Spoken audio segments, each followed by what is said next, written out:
I was 17 years old when I took my oath to defend this country and joined the United States Army.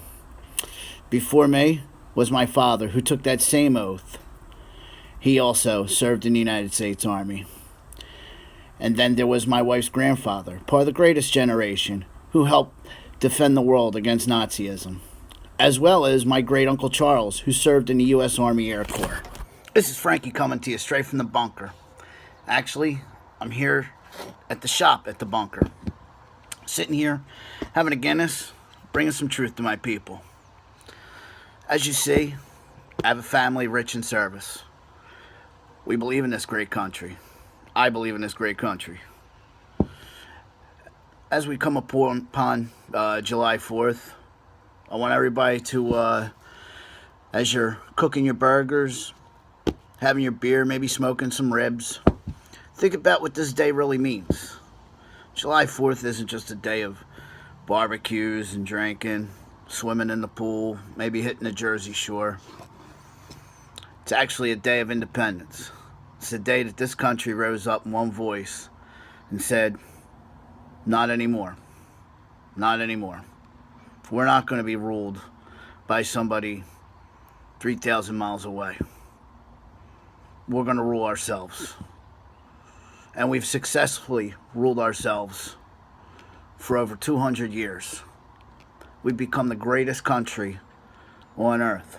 We're a country where people risk their lives to come to make a way of life.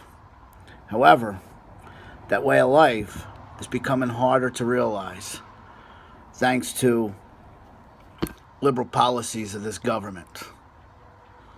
We need to once again declare our independence, not from a foreign power, but from our own government, from people like Hillary Clinton and Barack Obama, who want to threaten our way of life to enrich theirs. Hillary Clinton wants to redo our healthcare system to something that represents Europe.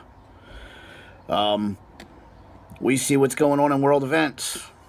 We see attacks by radical Islamists in places like Turkey, Belgium, Paris, Germany, Spain, and even here in the United States. Yet, the policies of Barack Obama and Hillary Clinton want to put us in even more risk. They want to bring 65,000 of these so-called refugees into this country. 65,000 plus, actually. Nobody really knows the exact number. The reason being is she's not going to suffer. Barack Obama's not going to suffer. We the people are going to suffer. We the people. We need to stand up to this. Look what just happened in Bangladesh. That is going to happen here. It will happen here. People need to wake up. Don't allow yourself to be made to feel bad because somebody calls you a racist or an Islamophobe or something like that, because you don't want that here.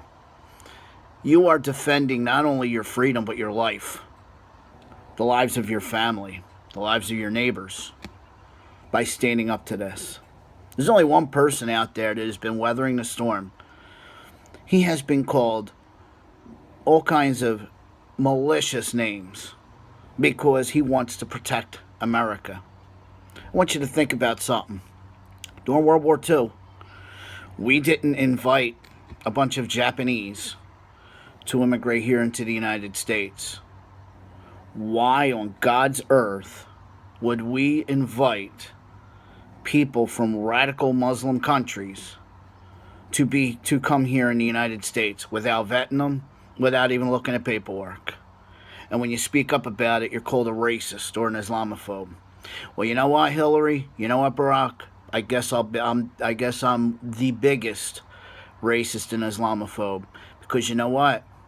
I don't want them here.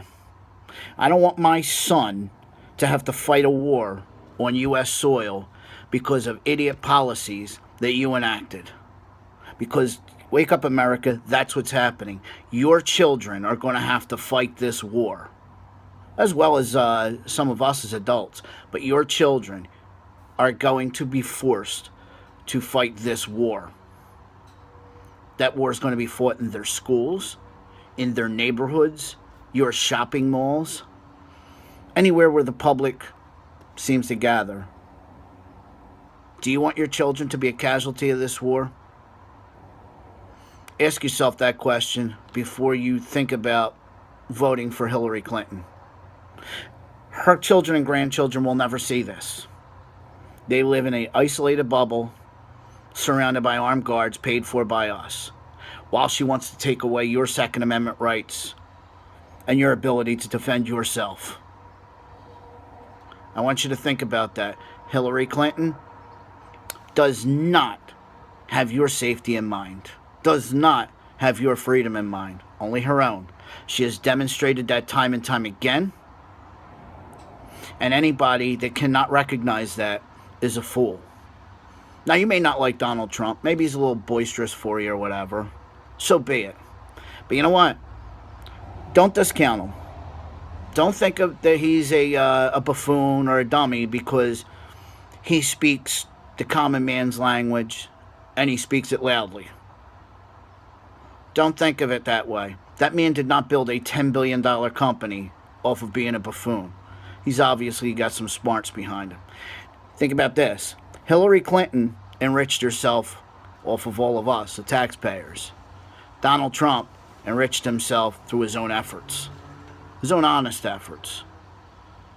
So, when you're thinking of a candidate, when you're thinking of picking somebody, think of your family. Look at your children. Ask yourselves, do you want your children engaged in a bloody war with radical Islam on U.S. soil? Or do you want your children to be safe? Safe to live their lives and enjoy the freedoms that this country offers. This election isn't about abortion or gay rights or anything else that the government wants to distract you with, because they're all distractions, or transgenderism or anything like that. This election is solely about national security and the future of this great country. So as you celebrate this Independence Day, think about, do you want this country to continue to be independent? Or do you want us to live under a blanket of fear and ISIS? Choice is yours, America. I know what I'm choosing. I'll choose freedom every time. And my choice is Donald J. Trump. Think about it, America. This is Frankie coming to you straight from the bunker. Happy Independence Day to you coming up on Monday. Peace out, bitches. I will always choose freedom over free stuff. I will always stand in defense of this great country. And I will support Donald J. Trump for president this November.